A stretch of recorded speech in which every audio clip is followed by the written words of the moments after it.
Olá, meus irmãos, boa tarde a todos. Sejam bem-vindos para mais esse momento de trabalho, de estudo, de reflexões da área de Jesus, que possamos entrar em harmonização para as palavras dessa tarde. Pai nosso que estais no céu, santificado seja o vosso nome, venha a nós o vosso reino, seja feita, Pai, a sua vontade, assim na terra como no céu. O pão nosso cada dia nos dai hoje. Perdoa, Senhor, as nossas ofensas, assim como nós perdoamos a quem nos tem nos ofendido. Não nos deixe, Pai, cairmos em tentação. Livra-nos, Senhor, de todos os males. Pois o seu reino tens o poder e a glória, hoje e sempre. Que assim seja. Iniciamos, então, a reflexão dessa tarde com o livro Fonte Viva. Vamos falar hoje sobre a humanidade real, que segue com a frase "Eis o homem", de Pilatos, no Evangelho de João. Para começar, então, a introdução, acho muito importante já analisarmos isso, humanidade real. O que seria a humanidade? Seria a natureza humana.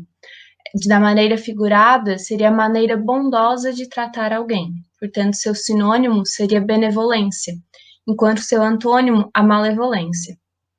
Temos aí que a humanidade real já nos apresentada foi a de Jesus, que vivenciou o amor e a lição viva de compaixão e de misericórdia. Em contrapartida, temos a frase de Pilatos, que ele foi o representante de Roma, o governador romano por qual os judeus levaram Jesus para ser condenados. Os judeus eles queriam muito condenar Jesus realmente à morte. Chegaram a condenar eles no seu júri por blasfêmia, mas por eles estarem no primeiro dia da festividade dos pães sem fermento, que é a Páscoa, eles não poderiam então matar alguém nessa época.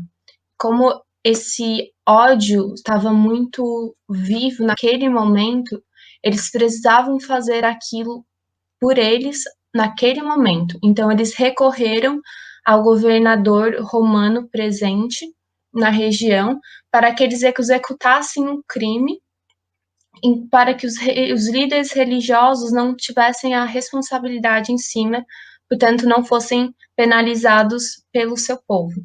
Esses líderes estavam, então, com muito ódio no coração, pois os líderes religiosos judeus, eles estavam esperando, o povo estava esperando o seu libertador. Como fala no livro psicografado por Divaldo Franco, de Joana de Ângeles, A Libertação pelo Amor, no capítulo Jesus, o Libertador, ele descreve que os judeus aguardavam o seu libertador. Ele teria um triunfo mundano, momentâneo, que seria uma pessoa vingativa, iria governar com insolência e perversidade para aqueles contra o povo judeu, pois eles se consideravam os únicos filhos de Deus, os únicos escolhidos.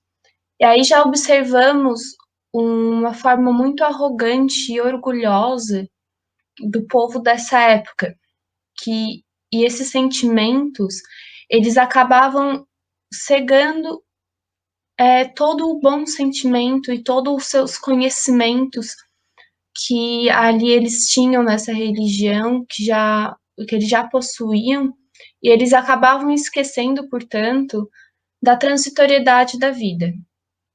Quantas vezes não agimos dessa forma? Quantas vezes não esquecemos que estamos aqui apenas de passagem, estamos aqui como se fosse uma escola para aprender, para nos transformar, para nos melhorar, e acabamos deixando que o orgulho prevaleça e agimos de uma forma muito arrogante e egoísta em pequenas atitudes do nosso dia a dia. Não precisa ser as mais grandiosas, mas pequenas coisas, já acaba esse lado orgulhoso que já prevalecia naquela época nesse povo, que procurava um líder de exército, um líder de força, de poder, vingativo e perverso, em vez daquele que vos foi apresentado.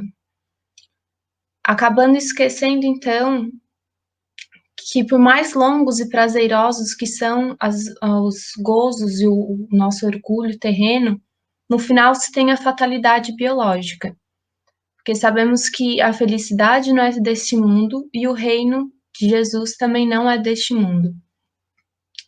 A gente, em diversas situações, acabamos procurando pequenos prazeres para nos desvincular das nossas responsabilidades. E isso é muito perigoso para nós, pois estamos atrasando o nosso caminho, estamos nos atrasando de seguir o caminho que Jesus nos mostrou. Pequenas atitudes que a gente faz, como fugir de alguma responsabilidade por meio de uma droga ilícita, por meio de uma droga do álcool, por meio de exercício físico exacerbado, de uma alimentação, de viagens, e a gente observa muito isso nesse momento que estamos vivendo, esse momento pandêmico, que as pessoas tinham que ser, a gente foi obrigado a se interiorizar mais para nos ver realmente e para tentar nos transformar, para tentar nos conhecer, para tentar nos mudar.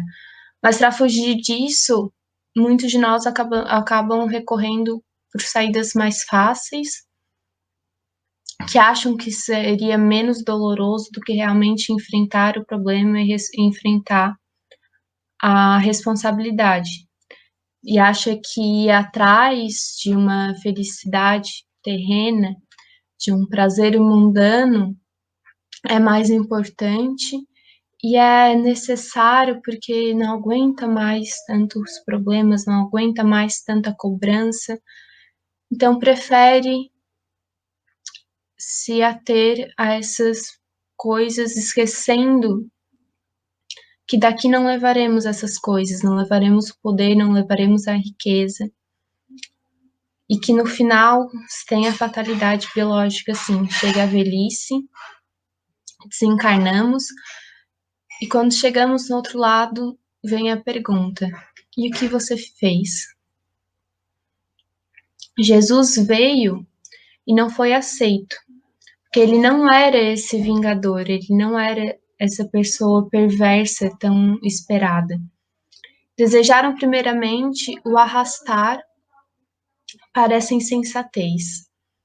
E a gente sabe que muitas vezes isso ainda acontece. Quando resolvemos escolher o caminho do bem, as pessoas, além de se afastar, elas também tentam nos levar junto primeiro. E caso a gente enfraqueça um pouco, a gente segue esse caminho. Mas temos que nos manter forte, orai, vigiai, crie suas muralhas, se fortaleça no amor de Jesus e siga o seu caminho, pois ele mostrou que o caminho não é fácil, que é uma porta estreita, não é um caminho largo, mas temos que seguir mesmo assim. E ele seguiu, portanto, foi um fracasso tentar transformá-lo nesse homem vingador. Logo, a única saída que os restava foi se voltar contra. Na visão deles, era isso que os restava, se voltar contra, negando a sua grandeza e o enchendo de acusações, com o único objetivo de o incriminar e de o matar. E eles estavam extremamente cegos com essa ideia, com esse orgulho ferido. E a gente sabe que muitas vezes acontece, que muitas vezes acabamos sofrendo e fazendo acusações só porque a outra pessoa não tem uma mesma opinião com a minha, não agiu da mesma forma que eu agiria. Enquanto Pilatos, então, tentou dar a opção para o povo judeu, pois ele não achou motivos suficientes para condenar aquele homem, achou honesto, ouviu as acusações, pois o povo judeu já levou acusações diferentes daqueles que eles haviam condenado Jesus. Eles o condenaram por blasfêmia, Mas como o império não aceitaria essas acusações, eles inventaram, distorceram e resolveram levar para o império aquilo que iria os ferir. Então, eles levaram acusações que feriria o império para que eles cometessem um crime, para que eles tivessem essa responsabilidade, para que eles agissem como os judeus queriam agir, só que não podiam, para serem mal vistos, falaram, então você faz. E como isso acontece? Pilatos deu, então, uma das saídas foi pensar, bom, é Páscoa, vocês têm o costume de soltar algum criminoso nessa época, tem aqui Jesus, dou a opção de um outro homem cujo havia matado, cujo havia roubado, e os judeus escolheram soltar esse homem. Pilato não entendeu o porquê desse ódio que intoxicava tanto o coração daqueles homens que fervorosos queriam ver sangue, queriam ver a morte de Jesus, pois ele ofereceu não apenas soltá-lo, como quando declararam que iriam soltar o outro, ele ofereceu, ok, eu o puno, eu boto um castigo em cima dele, mas depois eu o solto. E eles não. Eles permaneceram querendo a morte de Cristo. Seguindo na leitura. Apresentando o Cristo à multidão, Pilatos não designava um triunfador terrestre, nem banquete, nem púrpura, nem aplauso, nem flores. Jesus achava-se diante da morte. Terminava uma semana de terríveis flagelações. Traído, não se rebelara. Preso, exercera paciência. Humilhado, não se entregou a revides. Esquecido, não se confiou à revolta. Escarnecido, desculpara. Açoitado, olvidou a ofensa. Injustiçado, não se defendeu. Sentenciado ao martírio, soube perdoar. Crucificado, voltaria à convivência dos mesmos discípulos e beneficiários que o haviam abandonado, para soerguer-lhes a esperança. Então, mesmo nesse momento em que ele havia sido traído, em que ele estava sendo ofendido, injustiçado, Jesus se mantinha tranquilo. E numa passagem do Livro dos Espíritas, diz assim: tomem suas paixões animais, não alimente ódio, inveja, ciúme e nem orgulho. Não se deixe dominar pelo egoísmo. Purifica-se nutrindo bom sentimento. Pratique o bem. Não ligue as coisas desse mundo à importância que não merece. Então, como podemos ver esse contraposto que se é colocado? Na fala do livro Fonte Viva tem o título Humanidade Real. Seria Jesus com a sua caridade. E nessa fala do Livro dos Espíritos, se fala das paixões animais. A inveja, o ciúme, o orgulho, o egoísmo, que não nos deixa nutrir os bons sentimentos. Foi totalmente ao contrário do que Jesus praticou, do que Jesus mesmo em seus últimos momentos, que parecia de dores, de tortura, ele ainda nos demonstrou a paciência, o perdão, a tranquilidade, a compaixão, a misericórdia. E ainda veio nos dar a esperança.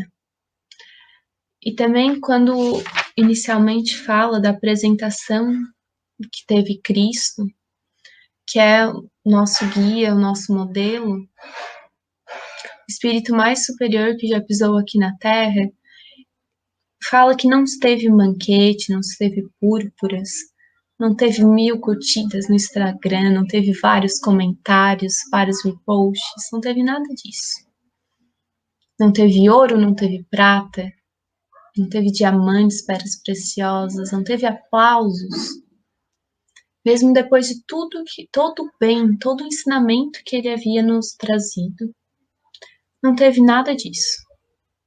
E ele não se sentiu ofendido, mesmo diante as ofensas, e mesmo não tendo nada disso. Ele sabia que estava fazendo bem, ele sabia que estava no caminho do amor, e isso bastava. Mas muitas vezes nós esquecemos disso. Muitas vezes a gente fica com o orgulho ferido, porque nosso ego não foi massageado. Nossa, eu fiz aquilo, ninguém viu, ninguém aplaudiu. A gente fica esperando esses parabéns, a gente fica esperando essa glória, essa visibilidade, mas não é isso que é preciso. É preciso agir, mas nosso ego não precisa ser massageado. E ele vem nos mostrar isso. Que se ele, mesmo depois de tudo que veio fazer, não teve a necessidade de tudo isso porque a gente acha que tem, porque a gente acha que somos superior a uma outra pessoa, porque achamos que precisamos espalhar o bem que fazemos, precisamos comunicar a todo mundo aquilo que fazemos. As ações falam muito mais do que as palavras. Quando você continua agindo nesse caminho, olha Jesus, mais de 2000 anos, e as palavras dele que continuam. A dele que ainda glorificamos, que ainda seguimos. Então são as atitudes dele que nos mostraram isso. Na hora em que ele foi humilhado, na hora que ele foi ofendido, ele não ofendeu de volta. Ele se manteve tranquilo. E essa tranquilidade de Jesus desconcertava as pessoas. E quantas vezes a tranquilidade ainda nos desconcerta, ou desconcerta o outro no meio de uma briga, uma troca de xingamentos. A gente aponta o dedo, a gente espera que o outro venha apontar de volta para seguir naquela onda de ódio. E aí o outro não aponta e não sabemos como agir. Quando se alimenta esse ódio na gente, como ele é perigoso, como é desnecessário. Mas a gente quer isso, porque a gente quer ver que o outro está no mesmo nível que nós. A gente não quer ver, porque a gente sabe que aquele que fica tranquilo, ele está melhor. A gente não quer isso. Se eu estou com raiva, vocês têm que estar com raiva também. Como é errado.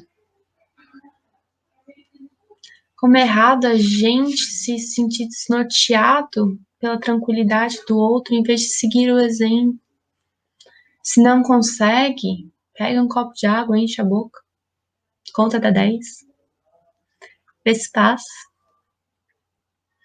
fecha o olho, respira 3 vezes, vê se ainda tem vontade de responder aquela mensagem, se ainda tem vontade de espalhar para todo mundo aquele absurdo que aquela pessoa fez, se ainda tem a vontade de espalhar o ódio por alguém. Não espalhe ódio, espalhe amor. Espalhar ódio já está farto. E essa negação da caridade seria, então, o maior obstáculo do homem à felicidade. E a negação da caridade, se temos Jesus como seu maior exemplo, seria a negação dele, seria a negação do seu amor. E no Evangelho, no item 11 do egoísmo, fala que o egoísmo, portanto, é a negação da caridade. E se uma vez temos Jesus como exemplo da caridade, nessa passagem temos Pilatos como exemplo do egoísmo. Sem a caridade não haverá descanso nem segurança. Já com egoísmo e com orgulho, a vida será sempre uma carreira em que vencerá o mais esperto. É uma luta de interesses. E é exatamente essa imagem que temos em Pilatos. Ele chegou a perguntar: este homem é justo, por que o quereis crucificar? mas ele mesmo assim deixou que conduzem. Mas exibindo diante do povo, Pilatos não afirma: eis o condenado, eis a vítima. Diz simplesmente: eis o homem. Aparentemente vencido, o mestre surgia em plena grandeza espiritual, revelando o mais alto padrão da dignidade humana. Rememorando, pois, semelhantes passagens, recordemos que somente nas linhas morais do Cristo é que atingiremos a humanidade real. Então Pilatos fez essa pergunta: por que quereis crucificar? Afirmando que ele era um homem justo. Mas na hora de o apresentar, não tomou nenhum partido. Não assumiu que ele era uma vítima, uma vez que ele o achava justo. Então Cristo estaria no papel de vítima ao ser condenado injustamente. E ele também não o apresentou como condenado, que era o que os judeus achavam. Ele apresentou apenas como eis um homem. A sua rigidez matou seus bons sentimentos. Ele tinha o bom sentimento de justiça, saber que aquele homem na frente dele era um homem honesto que não tinha o porquê ser condenado por tais acusações, não tinha o porquê ter que ser morto. Que aquele que roubava, aquele que matava, estava muito pior do que ele. Por que então aquele povo, aqueles homens tão enfavorecidos queriam a sua morte, queriam o seu sangue? E por que então ele deixou que o condenassem, que o conduzissem a essa morte? Quanto isso, seguindo a fala do Evangelho, Cristo jamais se escaizava, não repelia aquele que o buscava, fosse quem fosse. Socorria a mulher adúltera como criminoso. Nunca temeu que a sua reputação sofresse por isso. Quando tomareis por modelo de todas as vossas ações? Fica essa pergunta. Porque Pilatos ficou exatamente com medo de sua reputação. Porque ele tinha poder, ele tinha dinheiro em suas mãos, que era devido ao povo. Ele sabia que se ele fosse contra o povo, por mais que ele soubesse que o povo estava agindo de uma maneira injusta, e ele estivesse ali para fazer justamente a justiça, mesmo assim, temendo a sua reputação, temendo que o povo não gostasse das suas atitudes, ele apenas acatou o que o povo queria que ele fizesse. Ele matou os seus bons sentimentos, temendo sua reputação, sofrendo por isso. Uma sequente luta apenas de interesse. Quanto Jesus, não. Nós sabemos como em todos os momentos Jesus veio ser exemplo de compaixão, de amor, de misericórdia. Jesus vem ser nosso guia, nosso modelo. Nós sabemos disso, nós falamos isso, mas não são as palavras que mostram isso. Não é apenas eu estar aqui falando para vocês que Jesus é meu modelo, que vai realmente fazê-lo meu modelo. São minhas atitudes que vão provar que Jesus é meu modelo.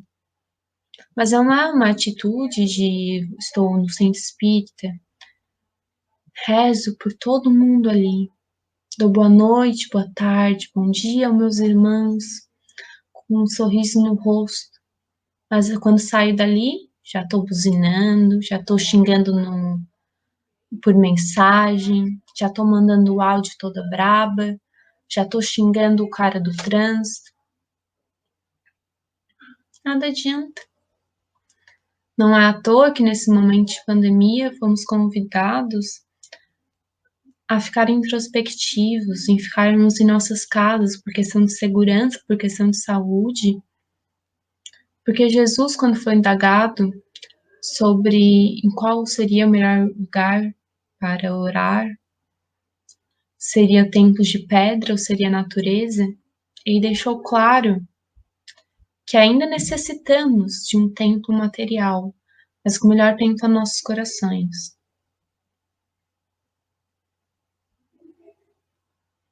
Mas como é difícil a gente se introspectar, a gente entrar em contato com nós mesmos, temos o autoconhecimento das nossas atitudes, não apenas quando estamos rodeados por essa energia, como estamos num ambiente propício para isso, mas quando somos testados, quando estamos parecendo que a raiva está subindo, que essas paixões animais estão mais ao nosso redor, é nesse momento que temos que mostrar, a partir das nossas atitudes, que Jesus é o guia, que Jesus é o modelo. E o Espiritismo já sempre vem nos mostrar isso, que é sem a caridade não há salvação. Se Jesus é o exemplo de caridade, seguimos então esse exemplo. Então fica a pergunta para os próximos dias.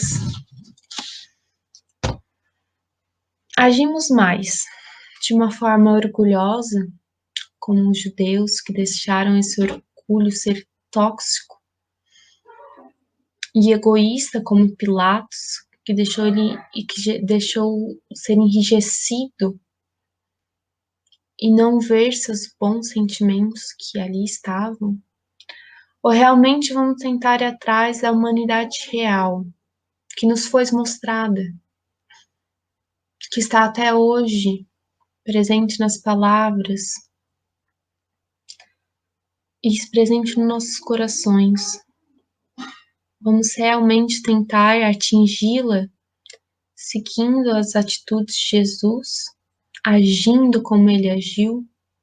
Paramos para pensar se ele agiria dessa forma, não só nos momentos mais fáceis, nos momentos que parecem difíceis.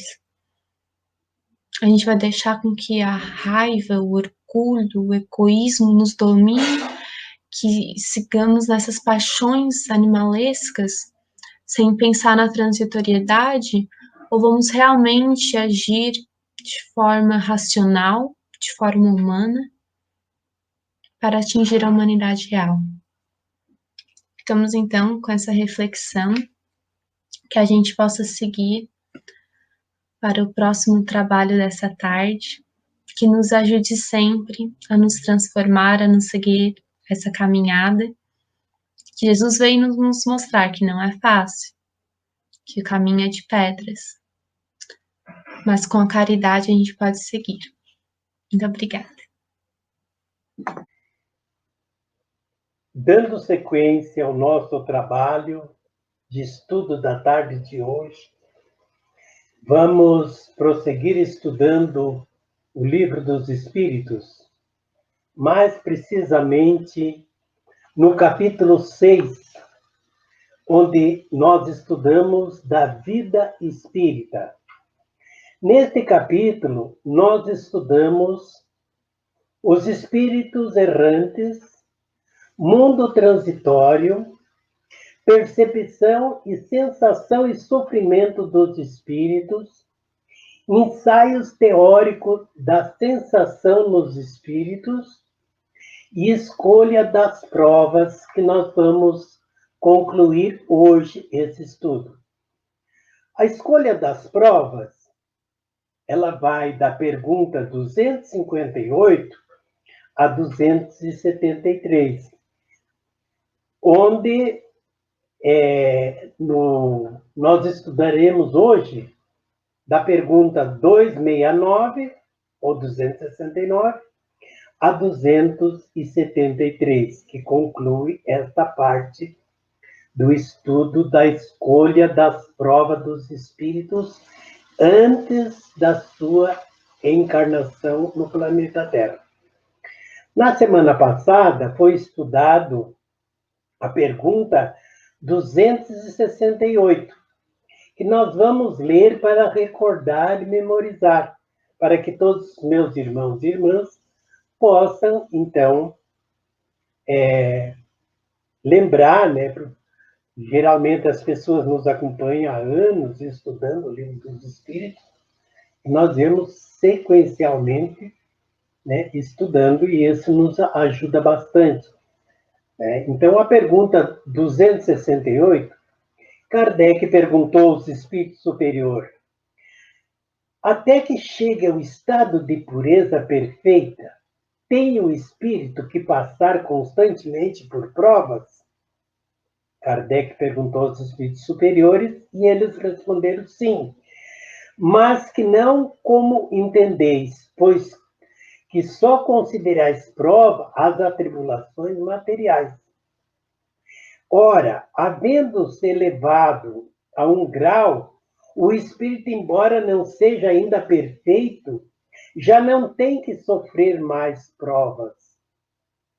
Continua, porém, sujeito a deveres, nada penoso. Pelo contrário, lhe causa uma satisfação.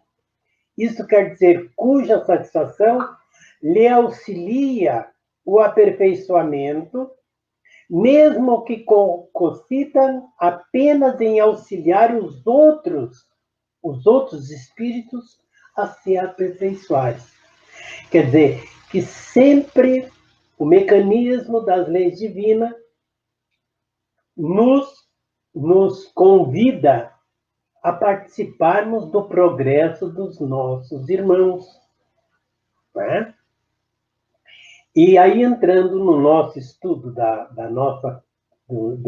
tarde de hoje, a pergunta 269, Kardec perguntou aos espíritos superiores: pode o espírito enganar-se quanto à sua eficiência da prova que escolheu? E eles responderam: pode escolher uma que esteja acima das suas forças e sucumbir. Pode também escolher alguma que nada lhe aproveite, como sucederá se buscar a vida ociosa e inútil. Desculpa-me. Mas então, voltando ao mundo dos espíritos, ele verifica que nada ganhou e pede outra oportunidade que lhe faculte recuperar o tempo perdido.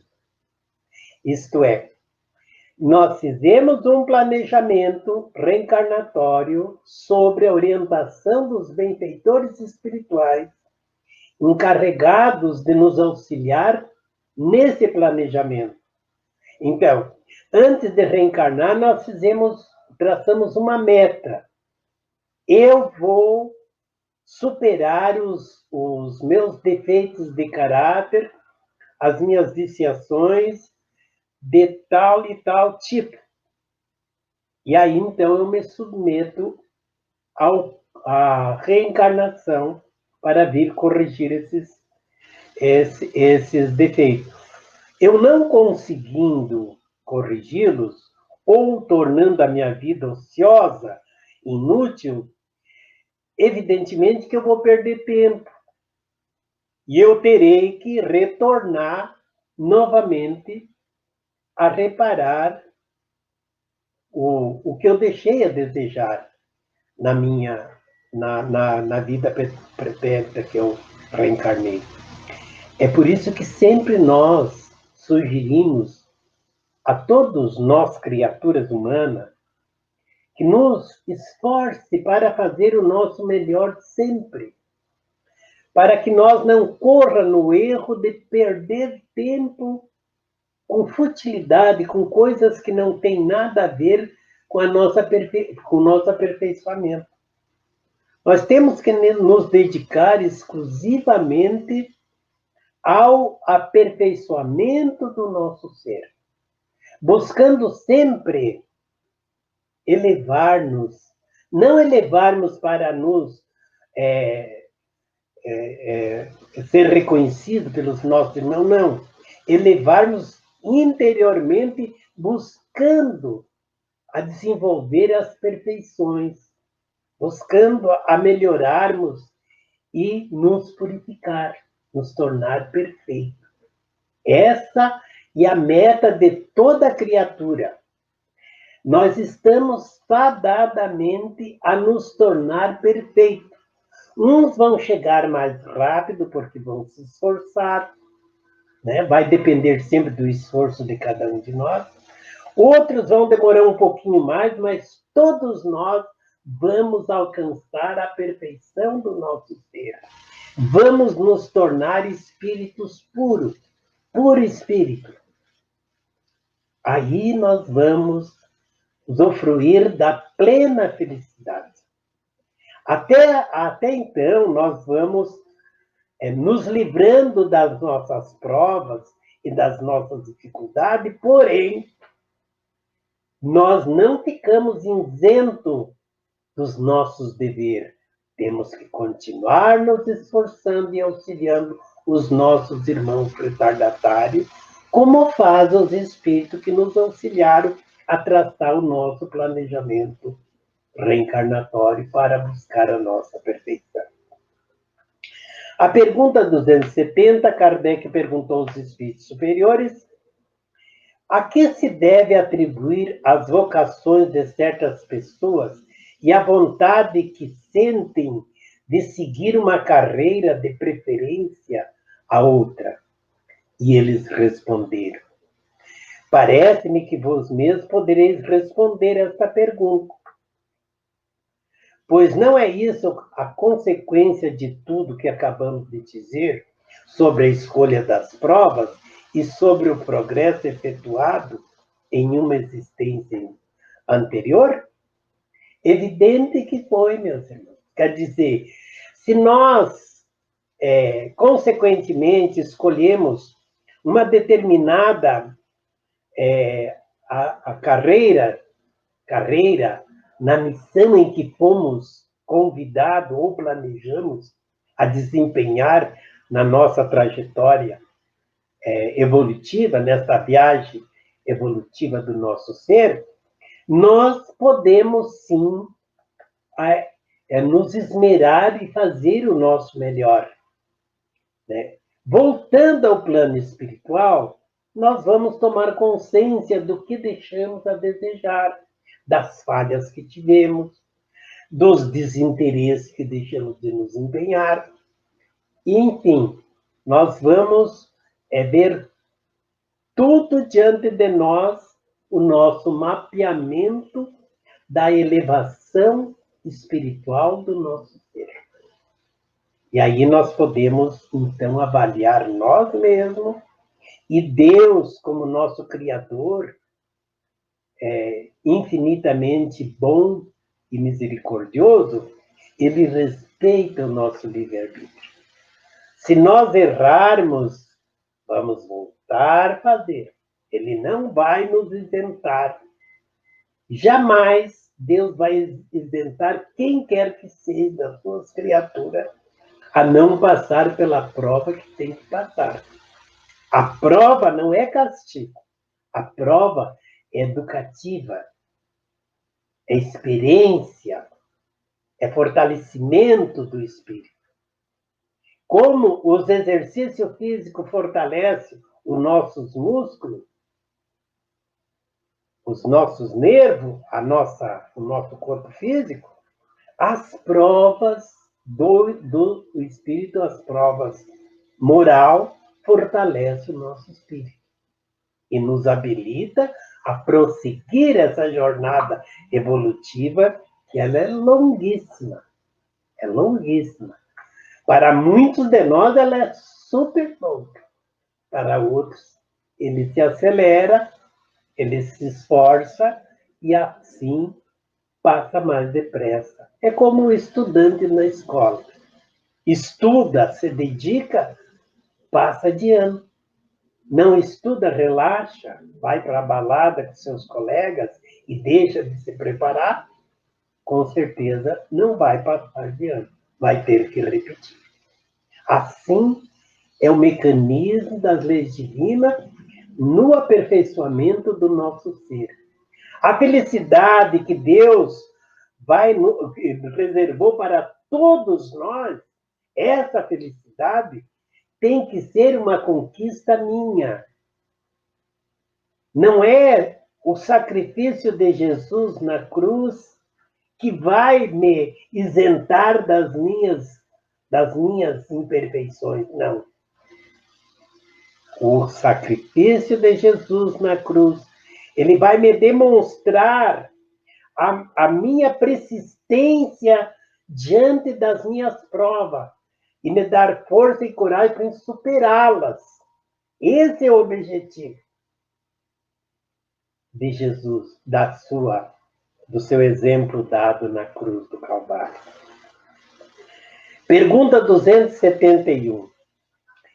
Estudando na erreticidade, isto é, no mundo espiritual, as diversas condições em que poderá progredir, como pensa o espírito consegui-lo, nascendo, por exemplo, entre os canibais?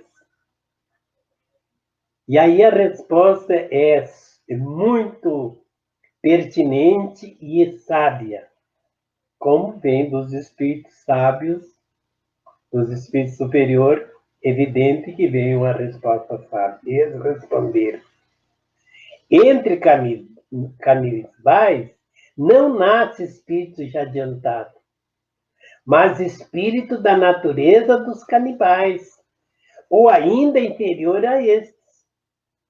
Veja, meus irmãos e irmãs, que evidente que se nós, alguns de nós já passou por essa fase de canibalismo. Já passamos? Já estamos numa outra fase mais adiantada. Porém, depois de nós passar pela lição, é a mesma coisa que o aluno que está na oitava série, ele não vai voltar lá no pré-escolar. Não há necessidade disso. Né? Mas mais adiante nós vamos ver que, se isso Deus permite, pode ser até por uma missão para nós auxiliar os nossos irmãos retardatários. Vamos ver a seguir, tem um comentário de Kardec. Mas antes de lermos esse comentário de Kardec, vamos ver o significado da palavra antropólogo, que são as pessoas, as criaturas que se alimentam de carne humana. Antropologia, né? Relacionada com a antropologia, com os canibalismo, costumes antropólogos, índios que se alimentam de carne humana, indivíduos que se alimentam de carne de seres da sua espécie, seres humanos. Dito isso, vamos ver o que Kardec nos fala a respeito deste assunto. De espírito nascer no meio, espírito de adiantado, nascer no meio do canibalismo. Sabemos que os nossos antropólogos não se acham no último degrau da escala espiritual e que no mundo onde a bruteza e a ferocidade de feroz não tem analogia na Terra. Eles já passaram por isso, não tem mais necessidade de passar novamente. Os espíritos que aí encarnam são, portanto, inferiores aos mais ínfimos que o nosso mundo encarna. Esses espíritos, eles já são inferiores, então eles têm que buscar essas experiências para poder alcançar a sua perfeição. Todos nós estamos sujeitos a essas mesmas provas. E prossegue Kardec dizendo: para eles, pois, nascer entre os nossos selvagens representa um progresso. Como o progresso seria para os antropólogos terrenos exercer entre nós uma profissão que os obrigasse a fazer correr sangue. Isto é, estimulava ainda ao seu costume de alimentar-se de carne humana. Então, eles sentem aquela sensação. Como o adicto das drogas sente a necessidade e a fressura de não estar usando o determinada droga, como o alcoólatra, como o tabagismo, enfim. É um costume que nós temos que eliminar da nossa vida. E prossegue Kardec. Não pode, por mais alto sua vista, não pode pôr mais alto as suas vistas, porque a sua inferioridade moral não lhe permite empreender maior progresso. Essas criaturas, elas estão, o limite da sua, da sua compreensão não permite ela entender o que nós entendemos. É que nem nós não, jamais vamos ter, jamais não, quer dizer, um dia nós vamos ter a sabedoria de espíritos puros. Só que ainda temos que passar por provas até nós chegar lá. Assim são nossos irmãos carnavalistas. E prossegue Kardec dizendo: os espíritos só gradativamente avançam. Não lhe é dado transpor de um salto a distância que da civilização separa a barbaria. E é esta uma das razões que nos mostra ser necessário a reencarnação, que verdadeiramente corresponde à justiça de Deus. Deus dá oportunidade a todas as suas criaturas chegar à perfeição. Ele não privilegia nenhuma das suas criaturas. Todos nós estamos fadados a sermos felizes, a alcançarmos a felicidade. Mas esse alcançar essa felicidade é uma conquista de cada criatura. E prossegue Kardec dizendo: de outro modo, que seria desses milhões de criaturas que todos os dias morrem na maior degradação, se não tivesse meios de alcançar a superioridade? Aí tem uma subpergunta que dizer: por que os privaria Deus dos favores concedidos aos outros homens? Quer dizer, as mesmas oportunidades que é dado às outras criaturas é dado para os nossos irmãos que ainda estão na barbárie,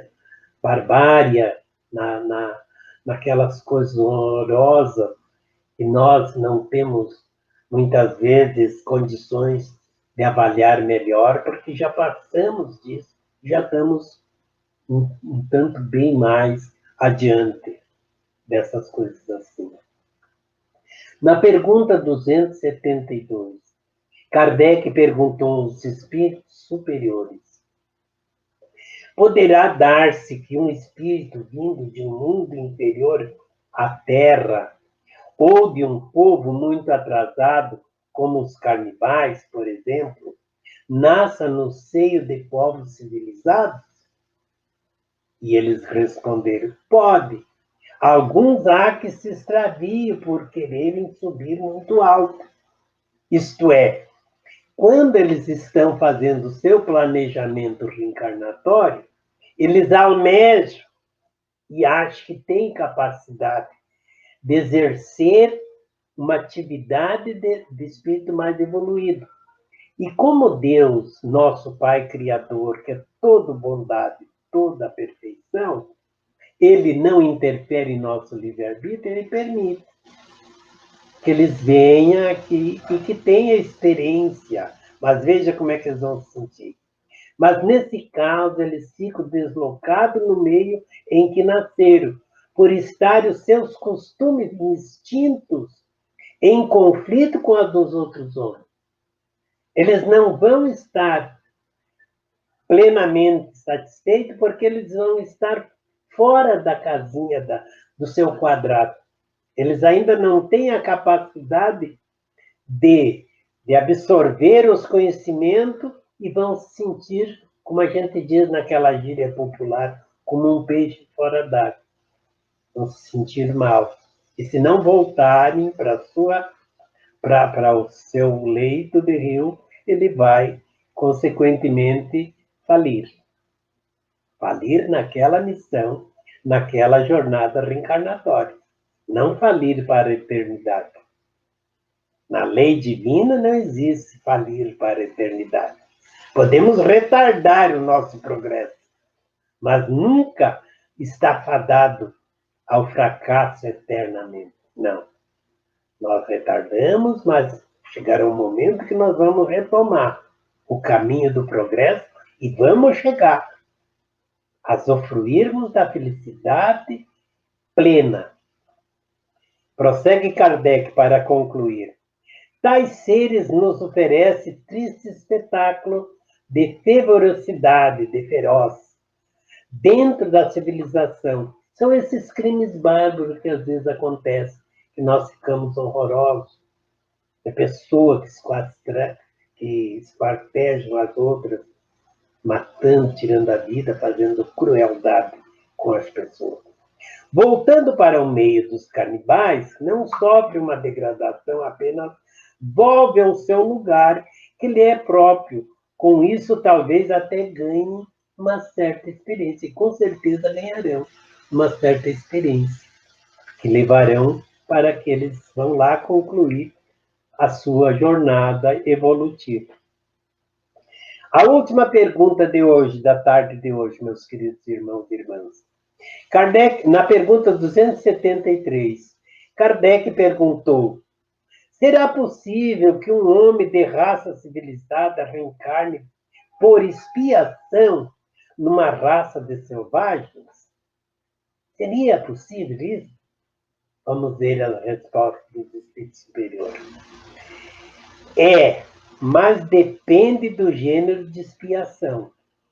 Um senhor que tenha sido de grande crueldade para os seus escravos, poderá, por sua vez, tornar-se escravo e sofrer os maus tratos que afligiu os seus semelhantes. Veja, meus queridos irmãos e irmãs, para a justiça divina não existe senhor e nem escravo. Somos todos seres humanos. O escravo são a nossa ganância que inventou, das pessoas mais tiranas, que se diz mais sábias, mais inteligentes que as outras, escravizam o seu semelhante. Só que nós estamos sujeitos a passar também pela prova da escravatura, de sermos escravos também. Então é bom que nós atentemos para isso. E não só referente aos escravos. Isto é referente a todas as situações. Desde exercer uma função de chefe numa determinada empresa, também nós somos responsáveis pelos fracassos dos nossos irmãos que estão sobre a nossa custódia, sobre o nosso comando. É por isso que nós temos que tratar todos humanizados, sermos humanos. Não explorar o nosso semelhante, mas auxiliá-lo a compreender e avançar no progresso moral. É evidente que dentro da sua produção, mas dentro daquela norma humanitária. Essa é a razão pela qual os espíritos superiores nos convidam a refletir. E conclui eles dizendo na resposta de Kardec: em certa época, exerceu o comando. Pode, em nova existência, ter que obedecer àqueles que lhe curvaram diante da sua vontade. Isto é, hoje eu sou chefe num departamento de uma empresa muito grande. Mas se eu não souber ser chefe, ser amigo dos meus subordinados, eu posso vir numa existência também subordinado a eles. E, consequentemente, eu receberei o mesmo tratamento. Ou talvez até eles tenham uma outra visão e nos trate bem melhor, para a nossa surpresa. E ainda conclui essa resposta do Espírito Superior. Ser-lhe-á isso uma expiação que Deus lhe imponha, se ele abusou do seu poder? Evidente que é uma expiação que não é que Deus nos impõe. O que nos impõe é o mecanismo das leis divinas, criadas por Deus, evidentemente. Mas Deus criou as suas leis e o seu mecanismo divino não foi para nós nos punir, foi para nos educar.